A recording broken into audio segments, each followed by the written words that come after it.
And we're back for the Arcade.ie book club. And God, this is the fourth book I think we've read? That's four more books than I read last year.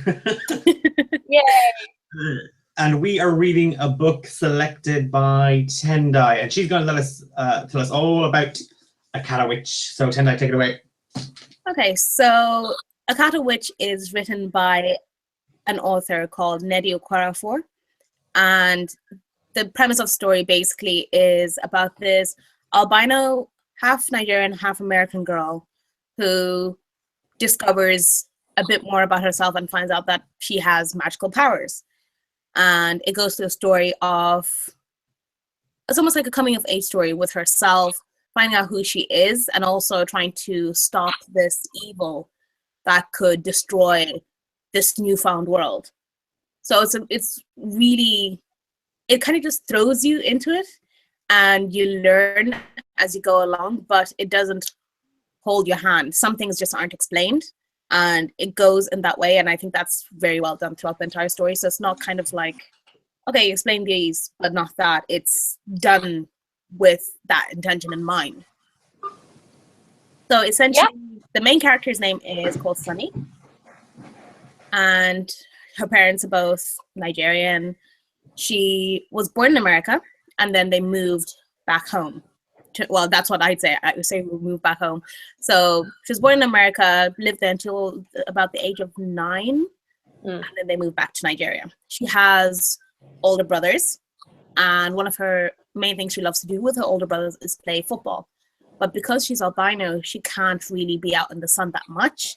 So that's how you start learning a bit more about her. You start learning about what her life is like, and you get to know a bit about her character without kind of getting like a big autobiography. You learn little bits and pieces, and then kind of throws you into her day-to-day life, and you see how much she's viewed as an outcast because of how she looks. And you see within the first few pages that she's called Akata, and Akata basically translates to bush animal. So she's not really seen as Nigerian.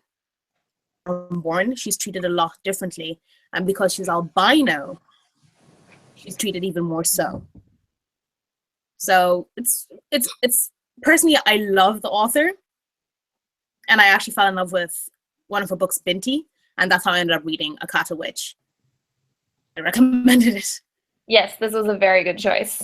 It's gonna be, I think it's gonna be a difficult one because I'm pretty sure we all had the same kind of reaction to this book. Am I right? Yeah, no, Definitely. I've said it in the last couple of books that I read. I really know by like the first couple of pages if this is something that I'm going to invest my time in. And I literally, I mean, it was so funny because, you know, by the end of the day after work and you're so tired, like the last thing you want to do is read a book. You're like, I watch a bit of TV and I want to just lie into bed, turn off the light, maybe play some Scrabble on my phone, and then pass out and get up and do it all again. I brought it into work with me. I was sitting there and I was reading it on my lunch breaks, being totally antisocial. I was like, you don't understand. You don't understand the book. It's so good. You wanted people to ask about it. You're just like, oh, yeah. what I'm reading. Oh, I'm reading a book. You should also read the book. No, and I told loads of people about it in work. I was just like, it's such. I think Tendai hit the nail on the head. Like, there is no hand-holding in the book at all whatsoever. It's not like, and now we're going to talk about African magic, and we're going to explain in detail the history of African magic. Yeah. It's not. It just it's like, okay, you don't know this, it's your fault, and it's just. And I really think that element comes through, obviously, because I mean we're experiencing this through Sunny's eyes, and that's where it comes from. This girl is thrown into the world. And it's all like, and they're like, oh, you don't know what that is? Oh, well, we'll explain it later. And then we'll explain it half-arsed because we know what it's like and you don't, and you just have to learn for yourself. Yeah, I thought it was so well done because like she just weaves actual Nigerian myths and culture into the story so well. Like I looked up loads of stuff about like Igbo people and Efik people and stuff afterwards because I was so curious about it's such a rich culture. And I really didn't know anything about Nigeria or Nigerians at all before, but seriously, she did it so well. And you obviously it's it's done deliberately to try and like a lot of her stories are based in Nigeria because she wants to like let the tell her people's stories through these magical, amazing story tales. And she does it so well. Some other people don't. They're not as good as it, or like if it's a writer taking inspiration from another culture, it just doesn't come across as well. You can tell that they've kind of, they've researched it, but they haven't lived it. You can tell. Yeah, it's kind of like it's used more as a backdrop rather than an actual setting in time. Like I know exactly what you mean. Like you'd have a lot of writers who'd write a story and say it's set in this place, but then you'd have somebody who's native for them place reading it like that's not what happens. Like I don't know where you're getting this image from, but everything that was described in the book, I know, like even though I'm from Zimbabwe, I could almost visualize what that would feel like for me. Yeah. And I was like the detail, the descriptions and absolutely everything. Like even the first time they go to meet Antonov, yes. So the first time, and then they describe it like they walked across the road from the market, and then they walk into this lush green that encompasses them. Like that feeling of being encompassed by greenery, I've had it myself, and I was just like, oh my god, it was just one of those things that like I love the author so much because she writes books I can relate to. Like I couldn't relate to Harry Potter. Like to some degree I could because I did grow up in Ireland, but most of the times I was just like I was that outsider when I first came here. Whereas she was the only albino girl in her school. I was the only black kid in my school. So I was like, oh, if I'd had that book at that age, I probably it could have done a lot of stuff for me. But the way it's done is fantastic. Like I'm going to be recommending this to my nieces, to my mother, to anyone who will listen to me. Yeah. I was forcing this book on it. It's like Merry Christmas, Happy Birthday, Happy Father's Day. Everyone is getting this book. I do not care. It was just, and the story is so well done. They're not too old and they're not too young either.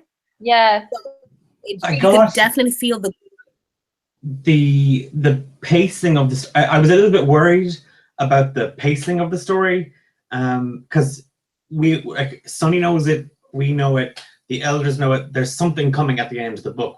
That's what it's building to, but it's not this like, it's not okay. I suppose the best way to describe it would be like the music from Jaws. That and then it starts to get faster and faster. That's how it built for me. I was the tension that it's a slow, uneasy because Black Cat, our main villain, or the main villain for this book, Black Cat. Yeah. We're learning about his actions and his murders and the sacrifices and the maiming from newspapers that Sunny and her friends are picking up or seeing.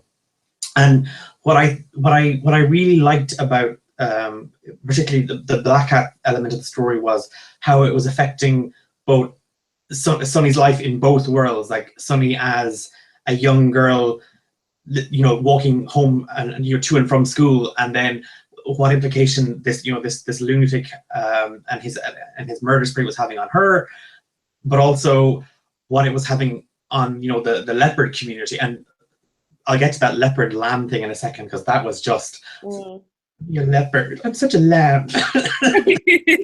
But it was just, and I mean, obviously, the story progresses through Sunny, and we're watching her, kind of become more and more relaxed with this whole idea that yes, she has the ability to work juju, and what that means for her as not only a young half American, half Nigerian, or she's American. Yeah, she's not half American, half Nigerian, Nigerian American albino girl, but also as a young leopard, and the responsibilities that come with that. But it's just, I don't think I read a book like it in so many years. It was just, I mean, I drank the pages. I think one of my favorite things about Nnedi's writing style is there's just enough detail in her descriptions of the world around you at any moment. There's just enough for you to put yourself in that scenario, to put yourself in that room with those people, but for you to be able to fill in the rest, to be able to add that little bit more, you know, to the room that they're practicing magic, or to the walk home, or to the bus that they take to get to, you know, what's the name? Was it the festival, the Zappo Festival, I think it was. Yeah, but there's always just it's just the right amount without going.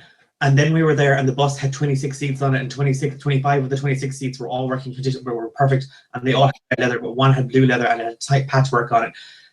It was just, you know what I mean? There's that you don't get that. You don't get bogged down in that detail. It's like she trusts you enough to build a world around you, and I loved that. Like, and that's even before you get into the, you know, the gut of the story and the character. I just, like, I'm getting the next book. Like, and Tendai, you mentioned that there is a follow-on, Akata Warrior. Yeah, Akata Warrior is due soon. And I just want to mention something that Mary said.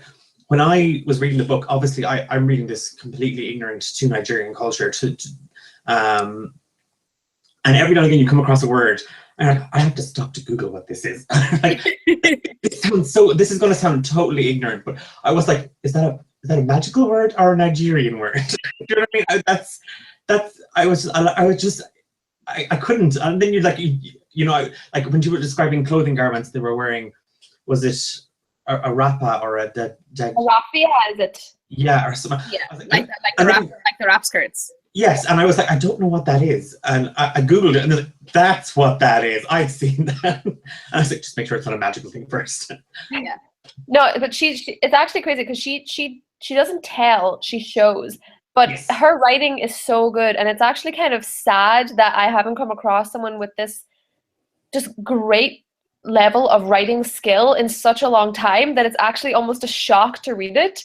Like, you know, all those things on the front covers of books where it's different people reading it and they give their, you know, promotional thing. You know, the one on the front of this one from Ursula Le Guin, there's more vivid imagination in a page of Nnedi Okorafor's work than in whole volumes of ordinary fantasy epics. That is so true.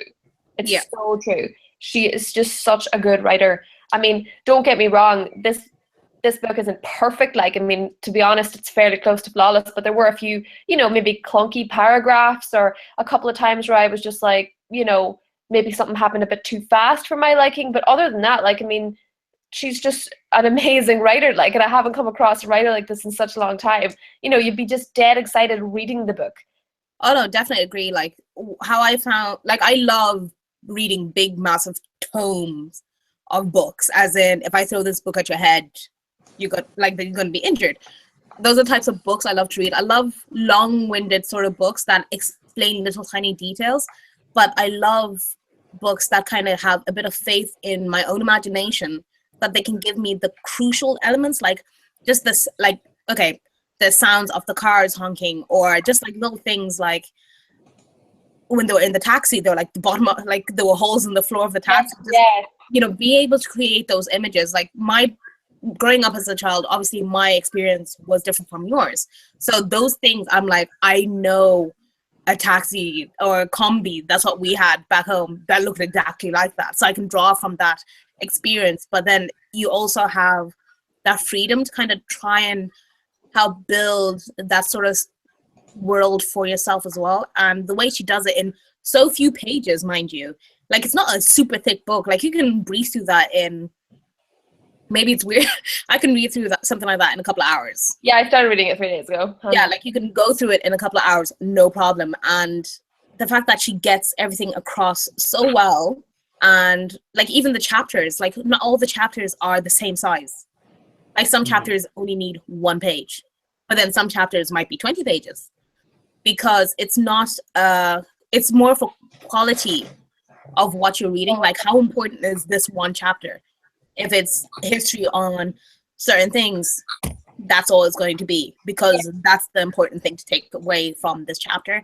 And I absolutely love that. Yeah, it's quality over quantity. It's the same as Binti. Like, Binti was a small book, but I mean, it was so Powerful. good. But like, I've never been to Africa, and yet with Nnedi's descriptions, I could so clearly see so many things and just painted this amazing picture in my mind. And, you know, I kind of do have to kind of look back on my ratings for the past few books, and they may have been slightly too high compared to Caliber. 100% Mary. 100%. Okay, so all right, I admit it. Maybe I was. Who picked Carve the Mark? Shut up. Okay, yeah. In terms of Carve the Mark compared to Akata, which obviously there's no competition. Like, I mean, in terms of world building, you know, totally different leagues.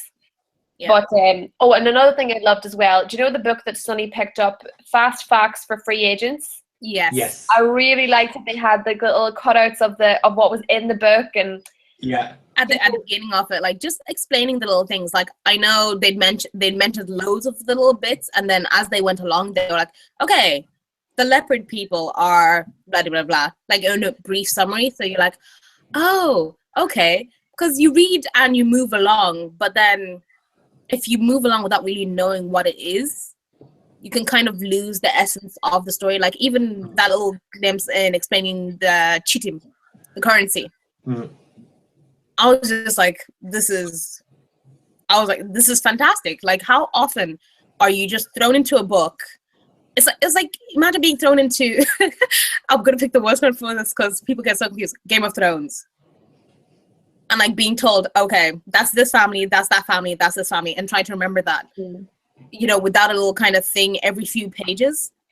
It's just one of those things that you're just like, this is actually. It's not like a helpful guide for idiots. It helps the story, and it's so well done. Oh, it's so well done because, like, I mean, it so easily could have been just a complete info dump because everything in this book is new. Like all the words, almost everything, you know. But that was just done so well. I love the way she did that, and I love the way she kind of kept you connected to Leopard Knox as well, as you said, through the newspapers. You know, because it could have got a wee bit bogged down there, but it was just so good. And I love the creatures she created as well, you know, with the ghost hopper and the little blue bean that was like, what was it called? An artist was? The artist. That stings you if you don't praise it. Yeah. It really puts the hummingbird back from plastic to shame, doesn't it? It's like, love me. Do you know when they first go into Leopard Knox and you just see that sack of like bone and hair and I was like, oh god, it's disgusting. As if it was right there with you. I could almost smell it. Like, oh my god, so bad. No, I think Tendai mentioned the currency and stuff like that. Chitim, yeah. So, well, okay, you said, how do you pronounce it? Chitim. I was calling it chitin. You were calling it what? Chitin. No. Oh, like, that is wrong. Chimera, like. Oh, whatever. Bogged down. Phonetically. Okay, but it's, you know, I mean, they earn that money through learning, which, you know, and, you know, cooperation, and I was like, that is. And then, you know, every now and again when they did something together as a team, and there was just that certain like clanking of metal, and you're like, that is awesome. It's kind of like it just reminded me of those at the end of a boss fight. You know, you're like, yay, everyone's shy. We've all just done something. It was just like I was afraid the book would come across a little too. Super friends, as in, you know, let's go fight the bad guy together. Yeah. But that, I mean, obviously, yeah, that's where it go with it. The four of them, you know, Sunny, Chi-Chi, Orlu, and Sasha have you know, they have a destiny, and that's what it's talked about. You know, their coven essentially must go and do something, and when, you know. It's not a case of, you know, you're not looking at, and I don't want to draw, I suppose you can draw a correlation between Akata Witch and Harry Potter, barely, but it is there. But you're not looking at a kind of a Ron, Hermione, and Harry, you know, trio here. This is what you get in Akata Witch isn't that. It's not, well, she's the smart one, he's the plucky hero, and he's the, you know, the kind of underdog sidekick best friend thing. That's not what this is. I mean, I loved every single page that Chi-Chi was on. I mean, like, I knew she'd be your favorite character. You are. No, it was like, how old are you? Whatever. What? Well, I need to picture you in my mind. It's just like, you know what I mean? And she's there, and then you have kind of Sasha, who's kind of he's kind of reluctant to kind of put himself in the group, even though he really, really wants to be part of something. And then you have Orlu, who's kind of it's not even paternal; it's kind of like grand paternal almost. So he watches over all of them. Yeah, he's the wide one. Well, the wiser one in all. Yes, he's the wise one. Chi-Chi's the smart one. Sunny's the what the hell is going on one, and Sasha's the I'm cool, but please be my friend. I'm up to cool for school. Yeah, but Sasha is also the one who's like, I can do this. Watch me. Like he knows. He's so confident. I love that. So he is like I can do this. I can totally do this. And then it's thank God Orlu's there in case I can't do it, and he has to unfix it. But also never let him know I need him. Yes, exactly. Yeah. And that was one thing I loved. It's not just a case of they all have, they can all practice juju and they all get a juju knife and stuff like that. It's everyone has kind of an inherent gift about them, and I just I think that I thought it was brilliant. I love how they explain Sunny's. It's not a case of she goes visible. It's how it's more than that. It's how her albinoism it's not I can confuse again. It's at her core. It's a part of who she is, but in the same sense, they're saying it doesn't define you, but actually it does. Yeah. And not in a this is so confusing kind of way, more in a as Sunny is going to grow older and more mature, she's going to realize that this is part of me, but it doesn't define me. Yet she can draw so much more from it. I love that it bridges the world of the spiritual and the physical. And the book isn't even that long. I mean, how many pages? Like 300 and something pages. Big words. Like 312 or something. No, it's just three. It's under 360, I think. 349, I think. Yeah, 349. And in 349 pages, she not only, because she not only creates this world within our world, she creates 4 absolutely brilliant main characters that you just and usually when you're reading, you're like, oh, there's always one character you just don't like. You're just like, oh, why does he have to be on every page, or why does she have to talk there? Just leave him out. At first I felt like that a little bit with Sasha. I didn't really like Sasha at the start. You're meant to not like Sasha at the start, but then as it goes on, and it I can't, like Tendai said, everybody's getting this for Christmas. I don't care if I have to get you a braille. Everybody has to read Oprah books. It's like throwing it to everything. You're right. Like with the characters, they're all done so well. Like when for me, that character was actually Chi-Chi, because I knew somebody like Chi-Chi who was so really kind of abrasive and in your face as the first time I met her, and I was just like, who is this? And then after a while, I'm like, you're okay, and then you get really close to them. But it's just I think there's a character there that will clash with most personality types. That is when they introduce you, kind of I'm not too sure about you. And then as the book goes on, it's almost like you're developing the friendship with them. Because you're seeing it through the person in that circle. Yeah, because you're seeing it through Sunny's eyes. She's literally she's taking you along on this journey, and you're learning to trust these people that she's in. Whenever she's doubtful, you're kind of like, oh, you're fine, they'll never let anything happen to you. But at the same time, you're feeling that kind of oh God, what's going to happen to her? It's just, I haven't felt like that about a character in so long. I'm always so used to reading books, but as a reader, you can put yourself into them somewhat, and then it kind of goes there. Whereas with this, it felt like I was just like, wow. I was like, this is the type of stuff I was imagining in my head as a kid. Yeah.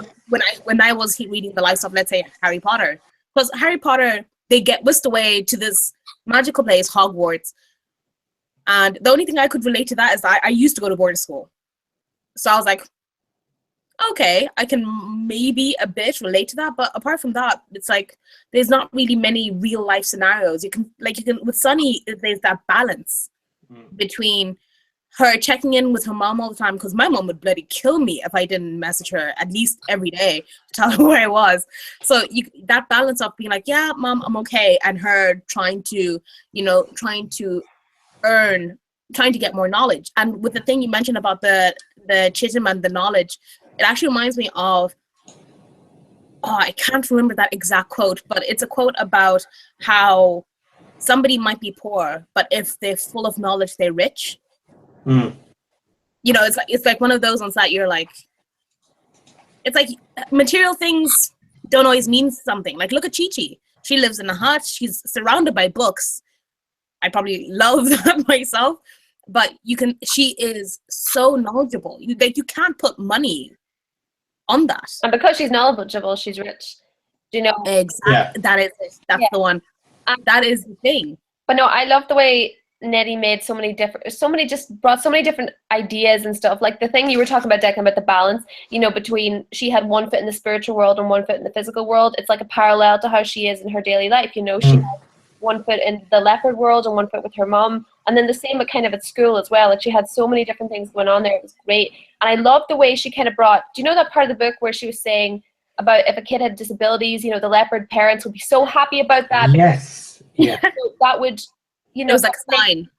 That would make the person, that thing to overcome would make their kid into this, it would make them hard and strong, and, it would develop their character based on that, It was such a nice take on disability for a change, because it's always so doom and gloom, the person's life is over, etc. Yeah, it's viewed as a disability in most sort of young adult books. You're seen as the odd one, but here it's like, yes, this is something that will make you surpass even what you thought you were capable of, and that was just. Yeah, and it's also like about accepting yourself, like especially about Sunny's albinism. She always she called herself ugly. She thought she was ugly. She thought she was odd. She thought she was different, and she was different. She was an outsider, but like that doesn't mean it was great that she then learned to like love who she was, kind of accept who she was. Whereas you could definitely feel like kind of like self-hatred and stuff from her in the very beginning in the book. Like she was so meek and just kind of didn't with her classmates bullying her and ganging up on her. It was almost like she felt like she deserved it, like because she's albino. And by the end of it, when she beat the shit out of Jibaku, I was like, yes, Sonny, get him. Like, I don't deserve to be shit on, bitch. Like that whole vibe that she was like, oh, I'm ugly, I'm this and that because of how she looked. That actually just literally took me back to when I was like, let's say a 10-year-old when I first moved here, because that was exactly the feeling. I was just like, oh God. I was like, stay with her dark place right now. But like that journey to self-love was just to know that, yes, like she is so proud of who she is, even though like I grew up with albino people, and it was there was never a thing that, oh, they're really, really different. I never really experienced that in like just where I was, but I'm pretty sure plenty have. And it's such a horrible thing that just because you look different and were born somewhere else, how horribly people can treat you. And the fact that you felt like an outsider, she felt like an outsider at home was something that really got to me. And the fact that she found another home, like another community of people that literally just, that had open arms, because everybody is different, and seeing her kind of see herself as, okay, like maybe I'm not as bad as I thought I was like, it's so realistic in how somebody around her age would think. Yeah, and it was great because she took a while to get out of her shell, but I really liked how, her brothers were kind of mean and stuff to her at the start, the way brothers are, but as she kind of got more confident stuff, the way they'd kind of, she'd play more football with them in games, and would go into their room and watch the movies on their computer, and like it was just nice to see that too. She was just really kind of blossoming. like it's really beautiful character development. Like it's realistic character development as well. It's not like she went from being this shy kind of stick to herself type of girl to the Xenia warrior princess. Badass, whatever. Exactly. Like it's actually like a natural progression. It's she found people who helped her on this journey of self-discovery. Like how many times have you met somebody that you're like, oh, I'm not sure if we can be friends, and they help you find out more about yourself than you would have known yourself, you know? Yeah, people you'd never expect like to be so impactful in your life, like Chi-Chi, you know, like she met this kind of weird girl for 2 seconds. At all. She was like, I don't like this person, then all of a sudden it's like, I like you, we should be friends. Why? Because you're Uri's school friend and I'm Uri's outside of school friend, so we should be friends. And then like you can't argue with that logic, can you? You're kind of like, okay, I see your point. Okay, yeah, it makes sense. One thing I was really, when I picked it up, I looked up a wee bit of a summary of it, and when I saw that it was got, like she liked football and stuff, I was like, oh my god, it's gonna be a football story, it's gonna be the worst. But you know, and I like literally couldn't care less about football. But that part, there was a whole chapter on it, and I thought it was so good. You know, like anytime football's mentioned in anything before, in any other book, it's just like okay, skip. Yeah. But because it was, you know, she was just so amazing in that game, you know, she was finally coming into her own, and she didn't even have to use her magic as well, like her juju or her natural abilities. That was all Sunny, you know, and she knocked it out of the park, and that was all her. It was just such a nice, you know, it's so weird because she's just a character, but it's like, I felt so proud of her or something in that moment. You're really, really rooting for her. You're like, yeah, that's my Sunny. And like, in this book, I've never, like Declan said, all the main characters I liked. Like the villain, usually I'm more drawn towards the villain. I'm like, ooh, you know, I love a good villain. But this villain, I was just like, I was like very, ugh. You know, like when you're swimming in the sea and like a piece of like seaweed or something touches your foot? That was a good way to say it, yeah. That feeling, that's how I felt about Black Hat. Although he was done fantastically, I did not like it. I did not like him at all. And that made me root from them even more. Like, even with Harry Potter, to a degree, I thought, like, some of the characters, like, some of the Death Eaters, I was just like, you're kind of cool, though. But with this, I was just like, no. Like, I was, like, great. Like, I was told just some things about magic that, like, when I was a kid, it's like, oh, you don't do this, you don't do that. It encourages it was actually like, it encourages bad juju, you know. And it was just like, oh no, you know, you'd kind of learn stay away. So seeing that in a book, like I said, I've never been able to relate to a story in a book so much that I can be like, okay, like for once I'm able to be like, I know what that feels like, rather than, you know, every single other sci-fi and fantasy book that I know of, like, where seemingly Black people or people of color in general don't tend to exist. Yeah. You know what? I was kind of proud of myself for knowing a few words, like, that I was kind of like, oh, I totally know what that is, you know, like the juju and stuff. Like, I'd heard of it before. But the one thing I was just like, you know, the fufu? Yeah. I only knew of it because Idris Elba did that Valentine's Day so amazing. and said that he would cook you fufu or something. Fufu and pepper soup. Yeah. So that was 2 words. It was good for me. But the raffia as well. It was raffia, wasn't it? I'd heard of that before too. Yeah. The dress thing. Yeah. Yeah. So no, I could Google that.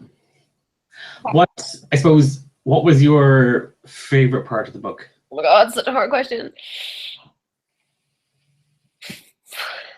I'll go. Okay, you guys can think about it because I know what mine is straight away. Okay, you tell me first. I think mine is the very first time she brings forth her spirit face, you know, the mask. Yeah. And, you know, she's going to Leopard Knox. And it's just, that for me is the turning point in Sunny. It's that, it's kind of drawing out that inner strength that she didn't know she had. And I know Chi-Chi's there to kind of, you know, she conjures the music and that's what helps her. But it's that moment, I suppose, maybe a couple of pages later when they're leaving Leopard Knox, that she goes into that mode and she channels it forth. And it's the elation she feels, you know, it's the fact, you know, she's not quiet and shy and meek. She's a dancer, you know, she's center stage. She's throwing herself out there. You know, she's leaping, and she's not just doing it, she's absolutely enjoying every single second of it. And I think that's the Sunny we're going to see, you know, in the next book. Yeah. It's that girl that is so much more comfortable in her skin, and not because she looks different, not because she's an albino. It's just the way we all have to kind of get comfortable in our skin. You know, we all have to be happy about who we are as people. Not just physically, but, you know, we'll say spiritually and mentally and emotionally. And I think it's at that point that Sunny goes, this is who I am. And I mean, and there are so many other amazing moments in the book when she's, we won't get it, I don't know, because I don't want to spoil it, because I do want anyone that's watching that hasn't had a chance to read it or is reading and hasn't finished, but all I want to say is the other moment, and I cried, the letter. I'm not going to go into what the letter was or who it's from about it. I actually cried. I mean, I did. I stopped reading, and I was just so emotional. I was just like, and I'm actually getting upset thinking about it now. I don't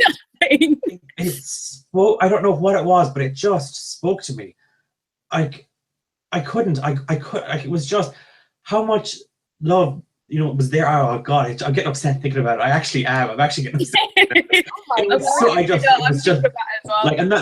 That's completely I credit to Nnedi. I love when a piece kind of gets into you and you're just like, I need to know more. I need the next book. I need the next 10 pages of the book. Yeah. That's it, only 10 pages, like. Would you... Okay, the whole thing. Yeah, okay, give it to me. But no, I love the part. There were a few places. Well, I mean, I loved so much of it, but the real parts where I was just like, it got me super excited was when the juju was actually happening. You know, you heard a lot about the wee small bits or whatever, or the healing oil and stuff. But then when during her initiation, when she was like yanked into the earth like a rag doll, that was, oh my God, it almost made me feel sick. Like, just the description of it was so brilliant. And the same with when it was at the when Chi-Chi conjured the masquerade. It was scary. Like, that was scary. Yeah. Just imagining those termites coming out of the ground. Whew, they were so good. I just love those scenes. They were just so well written. I love me a well written scene. Yeah, like I'd agree with Mary. Like, when the initiation, that's when she gets pulled through the earth. As soon as Chi-Chi said, "Take a breath," I was like, "Oh shit!" Because I just like. Nobody tells you to take a breath when it's going to be an easy ride, you know? Yeah. I was just like, oh God. And then she just gets yanked down, and like I could almost, I don't know what, it reminded me of, what was it? Okay, do you remember in Doctor Strange when the Ancient One literally flicks him and he just gets ripped apart and he's like flung through all these dimensions? It reminded me of that, but obviously more. For me, it was actually a lot more realistic. I was like, okay, there's literally earth absolutely everywhere around her. Everybody knows that kind of scratchy feeling of soil on your skin, or somebody's gotten a mouthful of dirt at some point in their life, and you can recall that like gritty feeling. And she was going from hot to cold to hot to cold. I could just imagine her being pulled through. Through the earth, like through the core. Yeah, like being dragged through the earth, going through all of the different layers. Imagine all the abrasion from the stone, and like when the juju was happening. Like, I always love scenes like that. That stuff is happening. You're just like, oh my God, because then my imagination just goes absolutely haywire for one. But it was just so well written that I didn't even need to imagine that much. I could almost visualize it. Yeah, it was like a movie happening in front of your eyes. So beautifully written. I didn't even have to like strain to get an idea. Like some books I've read, like let's say Carved Mark, I was like trying to imagine some of those things. Whereas with this, it's like a few sentences or a few descriptions, and I was running a movie full, like HD. Everything in my head, and I was just like, that was amazing. And she does it so eloquently. Yeah, so that she doesn't overload you with information. She's effortless. You know, just that one sentence, right, where she was yanked like a rag doll. You could just see it, like that she's limp and that she's just literally yanked down. It was such a good sentence, and the rest found place. It was so good. And you can imagine the feeling, like I assume everybody here has been on a roller coaster. Mm-hmm. Has anyone been on a roller coaster that goes backwards? No. Oh. You know those roller coasters that just kind of start out of nowhere? Like, it doesn't like wind you up somewhere and then drop you. It just shoots out. Like, let's say Space Mountain in Disneyland Paris. Like, that just pulls you along. I was imagining a feeling like that because I hate roller coasters myself, and I was just like, that stomach sinking feeling. Oh my God, it was. I needed to.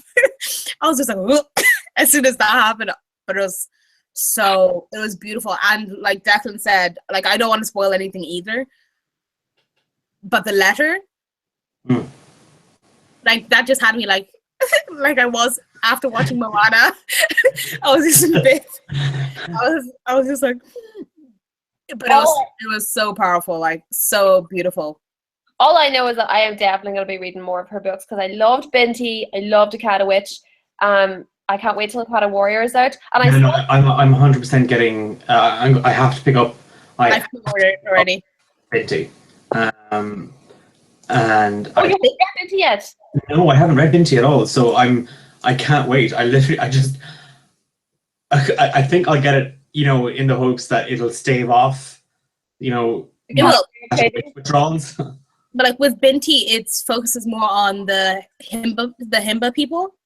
So it's not based in Nigeria. So, but it still has. Regardless, it's from Nnedi Okorafor. So I just it's amazing. Regardless, it's amazing. Like, I've never felt so.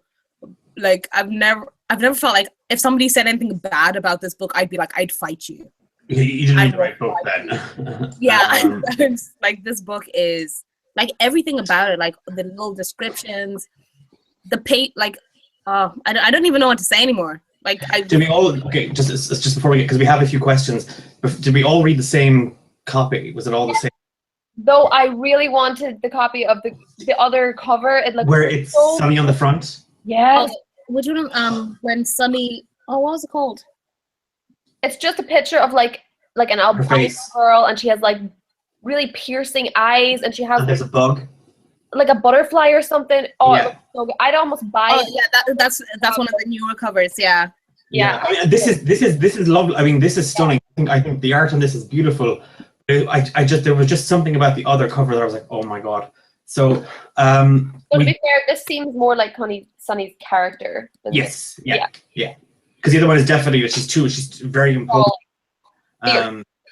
Fierce. There's also another cover. I believe it's on What Sunny Saw in the Flames. Yeah, I saw that. I actually almost bought that instead of Akata Witch. So like, I think it's the same thing. Yeah, it's just the name. The name is different. I think is the main difference, but the cover as well is different. But the new covers are absolutely fantastic. I forgot the name of the artist because I actually started following because I follow Nnedi on Facebook, and when she posted about the artist, I think she did it earlier in the week, didn't she? Surely it should be here. No. Anyway, so question. We do have some questions. Well, actually, we have 3 questions from Alan. I like getting into, as much as I love reading the likes of Robert Jordan, Trudy Canavan, I like getting into the people rather than pages of description and getting on with the story. Would this book be like that? Yeah. I don't. I mean, I Robert Jordan. I've only dabbled in. I've read Trudy. It's actually quite like Trudy Canavan writes. There's kind of a similarity there. It's not so much. This is the room we're in right now, and there's 10 chairs and a table, and there's a vase on the table with a yellow flower in it. We're in a room. Now let's get down to discussion and character development here. Yeah, the other thing is Robert Jordan. Okorafor is nothing like Jordan. No. They're very different writers. So, yeah, I think 100%. If you're into character development and story rather than, I mean, okay, I always go to Tolkien for my too much description, too much. Yeah. Like, and we're walking, and we're Old Man Tom or whatever he was called. Old Man There's Tom. a mountain and a forest. So I do think you should definitely pick it up. Is there only one more book after this one? Because it's sounding like something I'd get into. Well, as far as we know, there's only Akata Warrior is the sequel, and that only came out this year, or it's only coming out this year. It's not out yet. Yeah, as far as I know, it's only coming out. I know I pre-ordered it, and I don't have it on my Kindle as of yet. Okay, so it is not out yet. There is a sequel. We obviously don't know how the sequel ends, but it's 100% worth investing in. Oh yeah, like Characters I should look out for. I suppose, yeah. I mean, I said Chi-Chi was my favorite character, but I had another favorite character. Is it on top of? No, it's Sunny's mentor. It's Sugar Crack. I know. Yeah. Damn it! I knew it was Sugar Cream. Why did I even say Anatov? Of course, it's Sugar Cream. yeah. Absolutely loved her. She was barely in it. But okay, what was the last book? Was it her? Yeah, it was the mother in the Car of the Mark that I loved the most. The one that you said was a total bitch, Mary. And I was like, no, she was alright. She was very good. She was one of my favorite characters. Generally, if you like her, she's probably a total bitch. Okay, what about you guys? Favorite characters? I really liked Orlu. You know, and he wouldn't be the type of character who would generally be my favorite, but I really liked how the others were just kind of, you know, Sasha and Chi-Chi were so wild and, you know, unreasonable and just crazy and would do whatever they wanted to and just follow their own path. And like Sunny was kind of so fearful for a lot of it and just kind of unsure. And Orly was like, you know, he was like a statue. He was like a rock, you know, he was always, he has his head firmly on his shoulders, you know, and I really liked how he took on that role of kind of being kind of the like big brother to everybody. I mean, Sunny is like the main character, but he was kind of like the leader in a way. You know, he kind of kept everybody together. He was like the mayonnaise in a sandwich, you know. I really liked Orlu. Really, the mayonnaise in a sandwich. Probably not the best description ever, but anyway. Said the butter. He was really good. Though I did like Sunny as a main character too, because generally main characters, sometimes they really just irritate the shit out of me, and I kind of want them to fail. But no, I like Sunny too. Like with protagonist powers and stuff. Yeah, I definitely get that one. Yeah. And my favorite character? I like, for one, I absolutely love Sunny because I found Sunny, like, I think Sunny for a lot of people, like even people who just were bullied in school, is so relatable for one. And like in comparison to, like, let's say Harry Potter is popular because he's Harry freaking Potter, whereas Sunny is like, you know, she's Sunny. You know, she literally just got thrown into this world and she's trying to learn everything that everybody was given like years to learn, you know. It's like, you're describing Harry Potter right now. well, not really. Like, nobody was really taught how to do magic when they were like that young. Like the leopard people who were raised with. Yeah, like she in a way she's a bit of a, like she probably would have been treated like a mudblood if, you know, by Slytherins. Yeah. And just not all Slytherins, just the bad ones. So she's really relatable, but I absolutely loved Chi-Chi. As much as she got on my nerves in the beginning, I was just like, you know, it's just things that she did for Sunny, like after the initiation, when she just explained, like when she explained the spirit face, when she explained, like, she was like, yeah, I wore mine for the first 7 days of my life. My parents didn't even know what I looked like. There was just something in how she said it. Yeah. I was just like, and then she's like, it's the true you. Yeah. And then she goes like, you just don't wear it outside though. It's like being naked. I was just like, oh my God. That's so cool. I thought, like, Chi-Chi, although she does come across as rather brash or abrasive or just blunt in general, she says everything. She speaks with purpose. That's one thing I found with Chi-Chi. She doesn't just talk for the sake of talking. She speaks. Like Sasha. Sasha just talks out of his ass. Oh my God, Sasha! Yeah. I swear. Oh, at some point I could have just yanked on his cornrows. He's like, I'm pretty sure everybody knows that one person. Our ratings. I mean, we're going with out of 5. 7. 50,000. I just beat Tendai. This was easy. Is anyone going lower than a 3? No.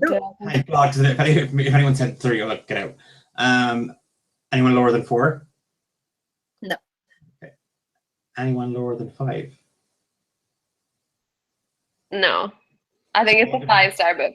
Are we're all giving it 5 out of 5? I think Yeah. it's a 5-star book. Yeah. I don't think yeah, I mean, we've all. I think this is the first time really that we've done book club that I feel like we've all just gushed. There's all like, oh my god, it's read a book. Oh my god, I've read a book.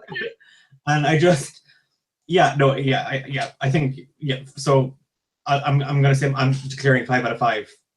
I don't know about you guys, but it's full 5 out of 5 for me. Like Yeah. I've never like I buy a lot of books, and because I just love to read, and sometimes I just read books that like I'll just buy a series and I'll be like, ugh, and I'll just go through it, just going through the motions. But this book had me literally dying. I was just like, I need this next book. I was literally Googling everything, all the little blurbs I could find to see if there was anything, and then like I saw that you could pre-order it, and I was just like, yep, I don't care when's coming out, pre-order it as soon as it's out. That book is going to be demolished in 2 hours. Yeah. No, I loved it. I really loved the book. It was great. And I can't really I couldn't pick 4 stars anyway what did I give Cara the Mark? I think You you gave like 3.5 or something. And what did I give Laini Taylor's book? I think I gave that 4 stars. I really, really liked that book as well. So I can't give it less than 5. No, it's a 5-star book. It's a 5-star. Yeah, It is. It is 100%. It really, really is. Okay, I'll fight anyone who's Tendai will fight you if you didn't like the book. So I think that's it for May's book club. We unanimously gave Nnedi Okorafor, apologies if I'm not pronouncing that properly, Akata Witch 5 out of 5. Go buy it. Read it. Go buy it. No, genuinely, get off your ass. Go buy the book and just Sit down on your ass and read it. sit down your ass and read it and enjoy it. I selected the book for June, and it's a slightly older book. It was released in the 90s, but it was recommended to me by somebody in work as something that I might quite enjoy. And it is the Wind Up Bird Chronicle by Haruki Murakami. And it sounds, I don't know if you guys had a look at it yet, but it does sound quite bizarre. But I am looking forward to reading it and seeing how we get on. This is a recommendation from like a work colleague. When I was talking to her about Akata Witch and what we're doing, she was like, "Oh, you have to check this out." So I was like, "Okay." So that's what we're reading for the month of June: The Wind Up Bird Chronicle by Haruki Murakami. And yeah, I think that's it from us. I think this is the longest book club we've had as well. We've been going for nearly an hour. God damn it.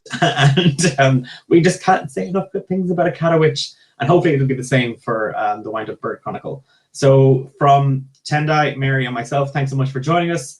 If you have any comments or any other questions about the book, leave them in the comment section below, and make sure you check out thearcade.ie for more awesome content like our book club and everything else like that. And if you have any other recommendations for books in the future, let us know, because we'll happily read if you guys want to recommend something. Okay, so from us, thanks so much for joining, and we will see you the next time. Bye. Bye.